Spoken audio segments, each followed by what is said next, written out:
Welcome dear students. আজকে আমরা class 11 এর প্রথম চ্যাপ্টার ইলেকট্রিক চার্জেস অ্যান্ড ফিল্ডের ফার্স্ট পার্টটা শুরু করছি। যেখানে আমরা বোঝার চেষ্টা করব যে ইলেকট্রিক চার্জ বলতে কি বোঝায়।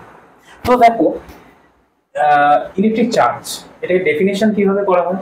লেখা আছে it is an intrinsic property of an elementary particle of matter which gives rise to electric force between various object. তার মানে কি? এটা হচ্ছে ফার্স্ট অফ অল এখানে দেখো দুটো কথা লেখা আছে, একটা হচ্ছে ইন্ট্রিনসিক প্রপার্টি আর একটা কথা হচ্ছে এলিমেন্টারি পার্টিকলস। তো এই দুটো কথার মানে একটু বুঝলে সুবিধা হয়। সেটা হচ্ছে যে ইন্ট্রিনসিক প্রপার্টি মানে হচ্ছে যেটা এক্সটার্নাল ফ্যাক্টরের উপরে ডিপেন্ড করে না। ফর এন এক্সাম্পল, আমরা ছোটবেলায় পড়েছি যে mass of an object is an intrinsic property of material. তার মানে কি, তুমি আর্থের সারফেসে মাসের মেজার করো অথবা চাঁদের সারফেসে মাসের মেজার করো, মাসে কিন্তু কোনো চেঞ্জেস আসবে না। কিন্তু যদি ওয়েটটা মেজার করো তাহলে কিন্তু দু জায়গায় দু রকম হবে। কেন? কারণ জি এর ভ্যালুটা দু জায়গায় দু রকম আছে। সেই জন্য আমরা বলতে পারি যে ওয়েট একটা এক্সটার্নাল প্রপার্টি বা extrinsic property, whereas mass is an intrinsic property. তাহলে বোঝা গেল ইন্ট্রিনসিক প্রপার্টি বলতে কি হয়েছে। যেমন ইলেকট্রিক চার্জও একটা intrinsic property.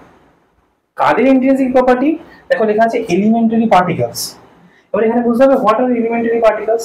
Elementary particles basically এদেরকে বলা হয় they are the building blocks of universe. আমরা ফিজিক্সে যখন যখন আমরা পার্টিকেল ফিজিক্স পড়ি তখন আমরা জানতে পারি যে ইউনিভার্সে যত মেটেরিয়ালস আছে বা অ্যাটমস, মলিকিউলস, সেগুলো কিছু আরো ছোট ছোট টুকরো দিয়ে তৈরি, যেগুলোকে আর ভাঙা যায় না। সেই ছোট ছোট টুকরোকে আমরা বলি এলিমেন্টারি পার্টিকলস। এই এলিমেন্টারি পার্টিকলস এর জন্য ওই অ্যাক্সিলারেটর এইসব যন্ত্র দিয়ে আমরা বেসিক্যালি দুটো পার্টিকেলকে বা একটা টার্গেট পার্টিকেলকে কোলাইড করাই আরেকটা পার্টিকেল দিয়ে, সেখানে আমরা এলিমেন্টারি পার্টিকেল ডিসকভারি হয়। তো আমরা জানি যে হাইড্রোজেন যে অ্যাটম আছে, হাইড্রোজেন অ্যাটমের যে স্ট্রাকচারটা ওটা দেখতে অনেকটা এরকম। যা সেন্টারে নিউক্লিয়াস গুলো থাকে, যদি আমি প্রোটিয়াম, ডয়টেরিয়াম, ট্রিটিয়াম তিন রকমের আমরা আইসোটোপ জানি, যেখানে প্রোটিয়ামের মাঝখানে একটাই প্রোটন থাকে, একটা হোয়াটএভার। বাট মেইন যে কথা সেটা হচ্ছে কি যে এই যে নিউক্লিয়স গুলো অর্থাৎ নিউট্রন, প্রোটন আর ইলেকট্রন, এরা প্রত্যেকই হচ্ছে এলিমেন্টারি পার্টিকলস। তো আমরা জানি যে এই যে ইলেকট্রনটা এটা কিন্তু এই নিউক্লিয়াসকে সেন্টার করে গোল গোল করে ঘুরে বেড়ায়। Why? Because of the electrostatic attraction force. দুটো অপোজিট চার্জ একে অপরকে অ্যাট্রাক্ট করে, তার জন্য ঘুরে বেড়ায়। তো এই কথাগুলো এখানে লেখা আছে, which gives rise to the electric force between various object.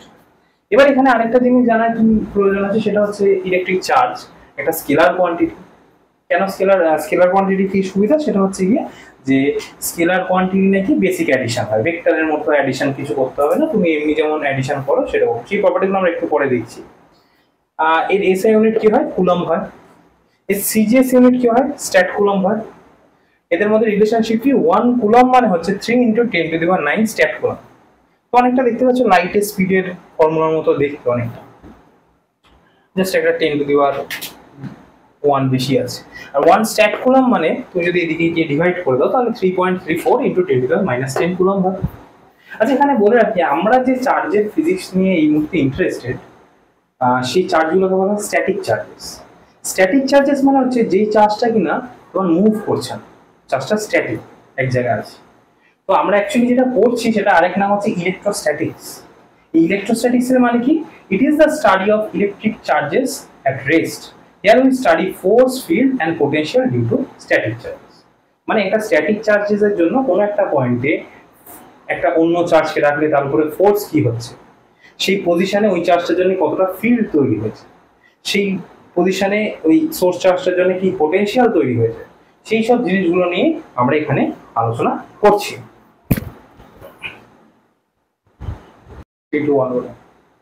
বুঝেছিস? আচ্ছা, তো এবারে আমরা বোঝার চেষ্টা করবো যে কত রকমের চার্জ, টাইপস অফ চার্জেস, কত রকমের চার্জ এক্সিস্ট করে। তো দেখো এখানে দুটো কথা বলা হচ্ছে, একটা হচ্ছে যে there are only 2 kinds of electric charges, positive and negative. মানে দু ধরনের চার্জ হয়, পজিটিভ নেগেটিভ, যেটা আমরা ছোটবেলাতেই শিখে এসেছি, এখানে নতুনত্ব কিছু নেই। ইভেন আমরা এটাও জানি যে নেগেটিভ চার্জ বলতে বেসিক্যালি আমরা ইলেকট্রনের কথাই বেশিরভাগ সময় বলি, এবং পজিটিভ চার্জ বলতে প্রোটনের কথা বলি। যদিও deficiency of electron is also considered as positive charge, সেটা আমরা একটু পরে আলোচনা করছি। সেকেন্ড কি আছে দেখো, বলছে like charges repels and unlike charges attracts. এটা কিন্তু ছোটবেলা দিয়ে শেখা এবং খুব মনে রাখতে হবে এটা, যে যদি লাইক চার্জেস হয় মানে সেম টাইপ অফ চার্জ হয়, দুটো যদি প্লাস হয় রিপেল করবে, দুটোই যদি নেগেটিভ হয় তাহলেও রিপেল করবে, একটা যদি প্লাস হয় একটা মাইনাস হয় তাহলে তারা অ্যাট্রাক্ট করবে। এই হচ্ছে ব্যাপার। এই সেকেন্ড যে লটা আছে এটাকে বলা হয় ফান্ডামেন্টাল ল অফ ইলেকট্রোস্ট্যাটিক্স, মানে যে কোনো রকম অ্যাট্রাকশন বা রিপালশনকে আমি এই লটা দিয়ে এক্সপ্লেন করতে পারি। আচ্ছা, নেক্সট যে কথাটা, যে আমরা ছোটবেলা অনেক সময় পড়েছিলাম ফ্রিকশনাল ইলেকট্রিসিটির কথা, মানে ওই শীতকালে শুকনো চুলে যদি চিরুনি দিয়ে ব্রাশ করা হয়, তারপরে সেই চিরুনিটা যদি পেপারের ছোট ছোট কাটিং এর সামনে ধরা হয় তাহলে কাটিংটা এসে চিরুনিতে লেগে যেত। এই যে অ্যাট্রাকশন, এটা এই যে ইলেকট্রিসিটিটা প্রডিউস হয়েছে, স্ট্যাটিক ইলেকট্রিসিটি, এটা ডিউ টু ফ্রিকশন প্রডিউস হয়েছে। এবার আমাদের বুঝতে হবে যে ফ্রিকশনের মাধ্যমে কি করে ইলেকট্রিসিটি প্রডিউস করা সম্ভব। তো তার জন্য আমাদের একটা কনসেপ্ট খুব ইম্পর্টেন্ট, যেটা আমরা পরে অ্যাটমিক ফিজিক্সও আবার আমাদের লাগবে, অ্যাকচুয়ালি ফটো ইলেকট্রিক এফেক্ট বলে যে চ্যাপ্টারটা আছে সেখানে আছে। আচ্ছা, এবার আমরা শুরু করছি ওয়ার্ক ফাংশন। তো ওয়ার্ক ফাংশন জিনিসটা কি? ওয়ার্ক ফাংশন হচ্ছে যে একটা মেটেরিয়ালের সারফেস থেকে, ফার্স্ট অফ অল দেখো অ্যাটমিক স্ট্রাকচারের কথা যদি বলি, তো একটা অ্যাটম থাকে এরকম, তার মাঝখানে নিউক্লিয়াস থাকে, তার মধ্যে নিউক্লিয়ন্স থাকে, যেগুলো নিয়ে তুমি ছেড়াছেড়ি করতে পারবে না, মানে তুমি এর থেকে তুমি কোনোভাবে কিন্তু প্রোটনকে বার করা বা ঢোকানো এইসব কথা হয় না। This only occurs in nuclear reaction, যে বিষয়ে আমরা কথা বলবো। আমরা শুধু কিসে ইন্টারেস্টেড, আমরা দেখবো যে একটা অ্যাটমের অনেকগুলো ইলেকট্রনিক শেল থাকে, এবং সবচেয়ে বাইরের যে শেলটা আছে মানে অরবিটটা আছে, সেখানে যে ইলেকট্রনটা আছে আমরা জানি সেটা যদি মেটাল হয় তাহলে সেটা very loosely bound with the nucleus হয়, খুব আস্তে করে লাগানো থাকে যেটা। সেটা তাকে যদি অল্প একটু এনার্জি দাও তাহলে কিন্তু সে ওখান থেকে বেরিয়ে, অ্যাটম থেকে বেরিয়ে গিয়ে সেটা কোথায় চলে যাবে, সেটা আমাদের মেটালের সারফেসে চলে যাবে। তো সেই এনার্জিটাকে কি বলা হয়? Ionic potential. ঠিক, সেই এনার্জিটাকে বলা হয় আমাদের আয়নিক পোটেনশিয়াল।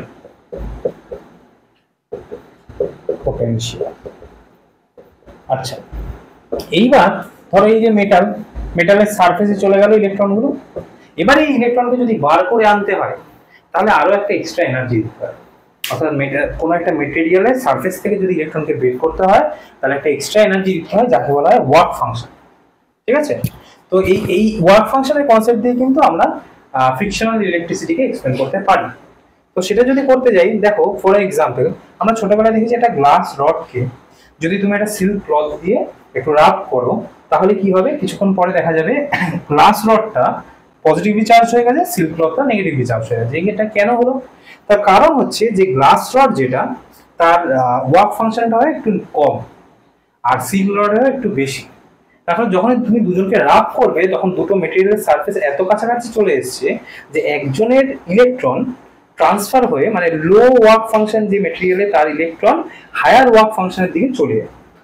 তারপরে কি হবে, গ্লাস রডটা স্লাইটলি পজিটিভ চার্জেস পাবে, কারণ ওর মধ্যে ইলেকট্রন ওর থেকে তো সিল্কে চলে গেছে, আর সিল্ক ক্লথটা তোমার একটু নেগেটিভ হয়ে যাবে, তাই তো? তো এই হচ্ছে কি আমাদের টাইপস অফ চার্জেস। আচ্ছা, তো এবারে আমরা কি করব, যে আমরা বোঝার চেষ্টা করব যে এই ইলেকট্রিক চার্জেসের বেসিক প্রপার্টি গুলো কি, সেগুলো আমরা একটু এক্সপ্লোর করার চেষ্টা করব। তো তিনটে প্রপার্টিজ আছে, সেই তিনটে প্রপার্টিজ কি কি? একটাকে বলা হয় অ্যাডিটিভিটি, একটাকে বলা হয় কোয়ান্টাইজেশন রুল, আর একটাকে বলা হয় কনজারভেশন। তো আমরা এক একটা প্রপার্টিকে এক এক করে দেখব। প্রথমে বলছি additivity of charge. Additivity of charge মানে কি? অ্যাডিটিভিটি অফ চার্জ মানে ধরো তোমার কাছে একটা সিস্টেম আছে, লাইক দিস। এবার এর মধ্যে ইন্ডিভিজুয়ালি কিছু কিছু জায়গায় চার্জেস রাখা আছে। ফর এন এক্সাম্পল, এখানে Q1, এখানে Q2, এখানে Q3 এরকম চার্জ রাখা আছে। তাহলে যদি তোমাকে প্রশ্ন করা হয় যে এর মধ্যে, এই সিস্টেমটার মধ্যে টোটাল চার্জ কত, তাহলে তোমায় কিছুই করতে হবে না, তুমি শুধু বলবে যে এই যে তিনটে চার্জেস বা যতগুলো চার্জেস আছে তাদের যে স্কেলার সাম, অ্যালজেব্রিক সাম, সেটাই হচ্ছে কি ওই সিস্টেমের টোটাল অ্যামাউন্ট অফ চার্জ। তো আমি সেটা লিখতে পারি Q equals to Q1 plus Q2 plus Q3 plus dot dot dot dot Q net লিখতে পারি এটাকে আমি। তো এই হচ্ছে কি আমার additivity of charge, which is not so special. Second, এটা তো হতোই, তার কারণ হচ্ছে কি চার্জ একটা স্কেলার কোয়ান্টিটি, আমি আগেই বলেছি। আচ্ছা, একটা কথা বলা হয়নি, সেটা হচ্ছে চার্জের ডাইমেনশন। ডাইমেনশনটা দেখে রাখো, আমরা আগের দিন ডাইমেনশনটা যদি দেখি, তাহলে ডাইমেনশন হচ্ছে চার্জ মানে হচ্ছে কিউ, চার্জ মানে হচ্ছে কারেন্ট ইনটু টাইম। সো কারেন্টের ডাইমেনশন হয় আমাদের বেসিক্যালি এ লিখে অনেক জায়গায় আই লিখে, তো আই ইনটু টি বলতে পারো, ক্যাপিটাল টি, তাই না? তো এইটা হচ্ছে কি চার্জের ডাইমেনশন, সরি এটা হচ্ছে চার্জের ডাইমেনশন। আচ্ছা, নেক্সট যেটা আছে সেটা দেখো, সেটা হচ্ছে আমাদের quantisation rule, which is very important. এখান থেকে নিউমেরিক্যাল আসে। সেই রুলটা আমাদের কি বলছে, electric charges can occur in discrete amount, that is in integral multiple of charge of an electron. মানে কি, মানে হচ্ছে যে তুমি নেচারে যেখানে যতটাই চার্জ পাও না কেন, সেটা সবসময় একটা ইলেকট্রনের যা চার্জ হয় তার ইন্টিজার মাল্টিপল হবে। তার মানে ইন্টিজার মানে তো জানো 1 2 3 4, but not the fractional number, not the irrational number. So নেচারে তুমি যাই চার্জ পাও না কেন, সেটা সবসময় একটা ইলেকট্রনের চার্জের ইন্টিজার মাল্টিপল হবে। দ্যাট মিনস আমরা বলতে পারি q equals to n into e, তাই না? তার মানে নেচারে যাই চার্জ পাওয়া যাবে সেটা সবসময় একটা ইলেকট্রনের ইন্টিজার মাল্টিপল হবে, ওয়ার এন ইজ বেসিক্যালি তোমার 0 হতে পারে, 1 হতে পারে, 2 হতে পারে, and dot dot dot so. কিন্তু তুমি নেচারে কখনো এরকম চার্জ পাবে না যেটা ইলেকট্রনের আমাদের ফ্র্যাকশনাল মাল্টিপল বা আমাদের irrational multiple, that is not possible.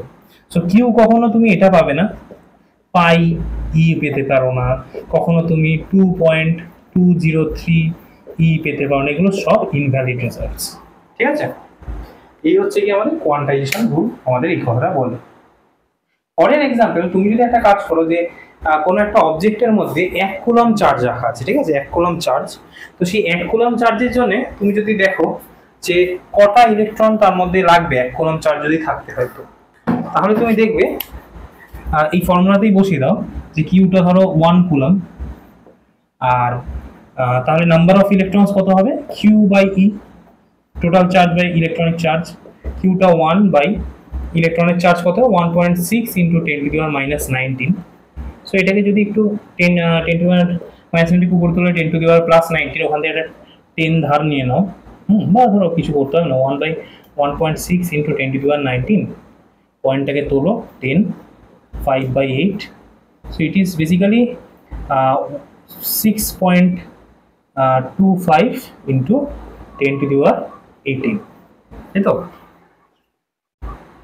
হ্যাঁ, ঠিক আছে, 6.25 into 10 to the power 18 number of electrons. এখন তুমি বলতে পারো যে স্যার 6.25 তো একটা ফ্র্যাকশনাল নাম্বার, বাট খেয়াল করো ওর পাশে কিন্তু আরো 18টা শূন্য আছে, 18 জিরোস আছে, so that is not a fractional number. ঠিক আছে, তাহলে এটা হচ্ছে আমাদের কোয়ান্টাইজেশন অফ চার্জ। নেক্সট যেটা আছে সেটা হচ্ছে আমাদের কনজারভেশন অফ চার্জ। সে কি বলছে, কনজারভেশন অফ চার্জ বলছে যে কোনো একটা সিস্টেমের টোটাল যে চার্জটা আছে সেটা before and after a process invariant থাকে, মানে চেঞ্জ হয়। যেমন আমরা এর আগে কনজারভেশন অফ 3টে কনজারভেশন ল পড়েছি। কি পড়েছি, একটা হচ্ছে কনজারভেশন অফ মাস ক্লাস 9 পড়েছি, দেন কনজারভেশন অফ এনার্জি পড়েছি, পরেও আবার ওটাকে মিলিয়ে মিশিয়ে আমরা পড়েছি conservation of mass and energy, কারণ আইনস্টাইনের E=mc² রুলটা এলো, যেখানে ও বললো যে মাস আর energy basically can be interchanged. আর তারপর আমরা পড়েছি conservation of linear momentum, then conservation of angular momentum. এখন আমরা 4th কনজারভেশন ল পড়ছি, কনজারভেশন অফ চার্জ। তার মানে একটা সিস্টেমের একটা প্রসেসের আগে যতটা ওর চার্জ আছে, একটা প্রসেসের পরেও ততটাই চার্জ থাকবে, কোনো এক্সট্রা চার্জ অ্যাড হবে না। তো এই জিনিসগুলো আমাদের আছে। সো আমরা কনজারভেশন অফ চার্জের দুটো এক্সাম্পল আমরা দেখি, যে ইউরেনিয়াম 92-235 ওটা যখন তোমার স্প্লিটিং হচ্ছে, মানে ফিশন হচ্ছে, ফিশন আমরা কি পাচ্ছি, একটা হচ্ছে বেরিয়াম 56-141 অ্যান্ড ক্রিপ্টন 36-92, আর তার সঙ্গে 3টে নিউট্রন, আর তার সঙ্গে আমরা এনার্জি পাচ্ছি। তো এখানেও তুমি দেখো চার্জের কনজারভেশনটা কিন্তু এখানে ফলো করছে, 92 আছে, 56 + 36 মানে কিন্তু 92ই হচ্ছে। আবার গামারে মানে গামারের যে ফোটন থাকে, সে যখন ম্যাটেরিয়ালাইজ করে তখন সে একটা ফোটন আর একটা হচ্ছে পজিট্রন আর একটা ইলেকট্রন, মানে পজিট্রন হচ্ছে ইলেকট্রনের অ্যান্টি পার্টিকেল। তো এই দুটো পার্টিকেল কিন্তু ক্রিয়েট হয় সেখানেও। দেখো গামারে তো is a chargeless particle, zero charge particle. সেখান থেকে কি প্রডিউস হলো, একটা হচ্ছে কি ইলেকট্রন, একটা হচ্ছে পজিট্রন। আচ্ছা, নেক্সট যেটা একটু out of syllabus context, but আমার মনে হয় এটা জেনে রাখা ভালো, ভবিষ্যতে যারা ফিজিক্স নিয়ে পড়তে চায় তাদের জন্য ইন্টারেস্টিং। সেটা হচ্ছে আমাদের রিলেটিভিস্টিক এফেক্ট। যে ধরো যখন একটা ইলেকট্রন লাইটের কাছাকাছি স্পিডে যাচ্ছে, তখন কি হয়, তখন বেসিক্যালি ওর যে মাসটা থাকে সেই মাসটা চেঞ্জ হয়। কোন ফর্মুলা অনুযায়ী, সেটা অ্যাকচুয়ালি আমাদের স্পেশাল থিওরি অফ রিলেটিভিটিতে আইনস্টাইন সেই ফর্মুলাটা দিয়েছে, যে the relativistic mass equals to rest mass মানে আমরা যেটাকে মাস বলে বুঝি, আমরা ওজন করি নর্মালি, মানে divided by root over 1 minus V square divided by C square. So দেখতেই পাচ্ছ, যখন ভেলোসিটিটা লাইটের কাছাকাছি হয়ে যাবে, তখন এই নিচের টার্মটা, যখন নর্মালি যখন ভি মাছ লেস দেন সি, তখন কিন্তু এই টার্মটা negligible. That's why m0/1 m0 হয়, মানে রেস্ট মাসের ইকুয়াল হয়ে যায় রিলেটিভিস্টিক মাসের বিশেষ কিছু চেঞ্জেস হয় না। বাট যদি এমন হয় যে ভিটা কম্পেয়ারেবল টু সি হয়ে যায়, তখন কিন্তু এই টার্মটা 1 এর কাছাকাছি হয়ে যাচ্ছে, আর 1 - 1 0 এর কাছাকাছি, আর m0 কে 0 এর কাছাকাছি 0 দিয়ে ডিভাইড করা মানে কি অলমোস্ট টেন্ডস টু ইনফিনিটি। তাহলে মাসটা কিন্তু প্রচন্ড বেড়ে যাচ্ছে। সো রিলেটিভিটিতে কি হয়, যে যখন তুমি লাইটের কাছাকাছি স্পিডে যাও, তোমার মাস ইনফিনিটির কাছাকাছি যায়, লাইটের ইকুয়াল স্পিডে যেতে গেলে তোমার মাসটাকে হতে হবে ইনফিনিট। দ্যাটস ওয়াই আমরা বলতে পারি যে লাইটের কাছাকাছি কোনো মাস আছে এরকম কোনো অবজেক্ট কখনো লাইটের স্পিডে মুভ করতে পারে না, সবসময় লাইটের নিচে মুভ করতে পারে।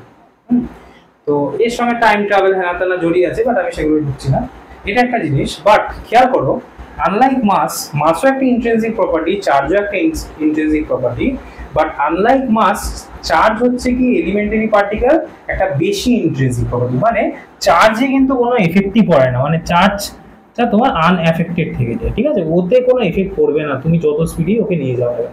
তার ফলে কি হচ্ছে, যে ফিল্ড থিওরি বা হেন তেন ফিজিক্সের যে অ্যাডভান্স জায়গাগুলো থাকে, সেখানে কিন্তু তোমার চার্জটা সেমই থাকে। তো এটা হচ্ছে কি আজকে আমরা যা যা পড়লাম, কি বললাম একবার দেখে নিই। সেটা হচ্ছে কি, আমরা প্রথমে তো চার্জ জিনিসটা কি, চার্জকে ডিফাইন করলাম, দেন চার্জ ক রকমের হয়, দেন চার্জের কি প্রপার্টি হয়, দেন সবকিছু আমরা এখান থেকে মোটামুটি ডিসকভার করলাম। কন্ডাক্টর, ইনসুলেটর, এইসব জিনিসপত্র, তো এইসব বিষয়গুলো আমরা কিন্তু আজকে ডিসকভার করলাম। অবশ্যই মনে রেখো যে ওয়ার্ক ফাংশন এখানে কিন্তু খুব একটা ইম্পর্টেন্ট ফ্যাক্টর, যেটা আবার ভবিষ্যতেও কিন্তু অ্যাপিয়ার করবে কোথায়, আমাদের ফটো ইলেকট্রিক এফেক্ট, আইনস্টাইনের ফটো ইলেকট্রিক এফেক্ট। আচ্ছা, এবারে দুটো প্রশ্ন তোমাদের জন্য রইল। এক হচ্ছে, what is the basic unit of charge, মানে চার্জের বেসিক ইউনিট কি হয়। অবশ্যই কেউ কোয়ার্কসে অ্যান্সার দিও না, হ্যাঁ, বেসিক আন্ডারস্ট্যান্ডিং এর অ্যান্সারটাই দিও। আর সেকেন্ড কোশ্চেন হচ্ছে, হোয়াট আর মোনোপোলস। এই দুটো প্রশ্নের অ্যান্সার দিও। এছাড়া তোমার যদি তোমাদের কোনো যা যা আমি পড়িয়েছি তাতে যদি কোনো ডাউটস এসে থাকে, অবশ্যই তোমরা লেকচারে কমেন্টে সেটা বলো, তাহলে আমি চেষ্টা করবো ইন্ডিভিজুয়ালি তার অ্যান্সারটা দেওয়ার যতটা পারবো। আর যেটা কথা সেটা হচ্ছে যে আমাদের নেক্সট লেকচার, কালকের লেকচার হবে কুলম্বস ল এর উপরে, হ্যাঁ, তো সেটা অবশ্যই তোমরা দেখো। এবং আমাদের চ্যানেলে হচ্ছে কি এরপরে রেগুলারলি আমি চেষ্টা করছি যে ডেইলি যাতে একটা করে ফিজিক্সের টপিক 11 and 12 এইটা যাতে আমাদের রেগুলারলি আসে, তাতে তোমরা উপকৃত হবে এবং আমিও রেগুলারলিটা মেনটেন করতে পারবো বেসিক্যালি। তো সেটা যেন হয়। ইভেন আমি কেমিস্ট্রি আর ম্যাথেরও ব্যবস্থা করেছি, তো আমাদের চ্যানেলে কেমিস্ট্রি ম্যাথেরও লেকচার কিন্তু আসবে। তো প্লিজ লাইক, শেয়ার, সাবস্ক্রাইব করো, যাতে আরও আমি মোটিভেট হই এরকম ভিডিও বানানোর জন্য। Thank you.